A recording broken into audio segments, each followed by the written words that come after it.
Kenapa tak tidur lagi? यह कहानी है एक स्कूल बस की जो हर दिन मासूम बच्चों को उनके घर और स्कूल पहुंचाती थी। लेकिन एक दिन इस बस ने ऐसा मोड़ लिया जहां से लौटना नामुमकिन था। क्या आप तैयार हैं इस खौफनाक सफर पर जाने के लिए? शाम का समय था। ड्राइवर रघु काका हमेशा की तरह बच्चों को स्कूल से घर छोड़ने जा रहे थे। उनकी उम्र करीब 50 साल थी और वो इस काम को पिछले 20 सालों से कर रहे थे। उनके साथ बस में था संदीप, जो बस का कंडक्टर था और बच्चों का खूब ख्याल रखता था। बस में कुल 12 बच्चे थे जो बारिश की वजह से खिड़कियां बंद करके बैठे थे। बच्चे हंसी मजाक कर रहे थे। अचानक बस के पिछले हिस्से में बैठा एक बच्चा राहुल डरते हुए चिल्लाया, भैया कोई बाहर खिड़की पर खड़ा है। संदीप ने खिड़की से झांका लेकिन वहां कुछ नहीं था। उसने बच्चों को डांटते हुए कहा, शरारत मत करो, डरने की कोई बात नहीं। लेकिन राहुल की आंखों में डर साफ झलक रहा था। वो कांपते हुए बुदबुदाया, सच में वो खिड़की पर खड़ा था और उसकी आंखें लाल थी। रघु काका ने उसे शांत कराया और बस चलाते रहे। लेकिन कुछ ही देर बाद बस के इंजन से अजीब आवाजें आने लगी। तभी वो हुआ जो किसी ने सोचा नहीं था।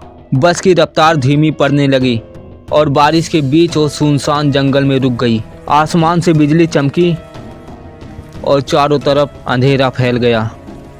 संदीप ने रघु काका से कहा, काका शायद इंजन में कुछ गड़बड़ है, मैं बाहर जाकर देखता हूँ। लेकिन जैसे ही उसने दरवाज़ा खोला, ठंडी हवा का एक झोंका बस के अंदर घुस गया।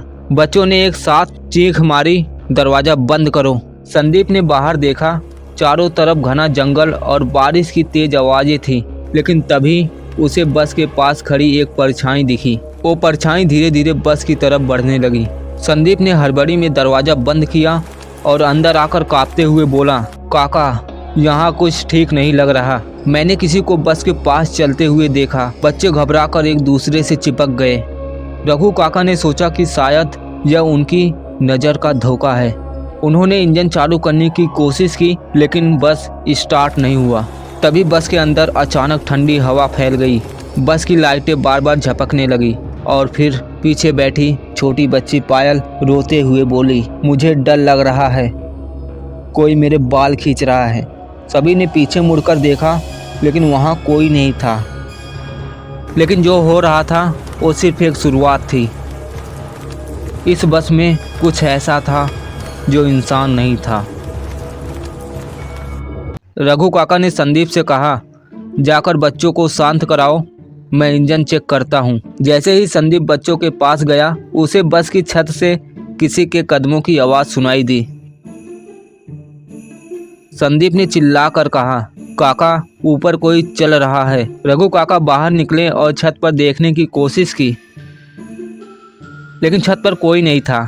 वापस अंदर आते ही बस की सारी लाइटें बंद हो गई और तभी बस के पिछले हिस्से में बैठा राहुल अचानक उठकर जोर जोर से हंसने लगा। उसकी आवाज़ बदल चुकी थी, तुम लोग इस बस से नहीं बचोगे, यह बस अब मेरी है। राहुल की आंखें लाल हो चुकी थीं और उसकी हंसी गूंज रही थी। बच्चों ने घबराकर चिल्लाना शुरू किया। तभी रघु काका ने मंत्र पढ़ते हुए उसे शांत कराने की कोशिश की लेकिन राहुल ने कहा, तुम्हारे ये मंत्र मेरे लिए कुछ नहीं है। इस बस में जो भी है अब वो मुझसे बाहर नहीं जा सकता। अचानक बस अपने आप चलने लगी लेकिन यह सड़क पर नहीं, जंगल की गहराई में जा रही थी।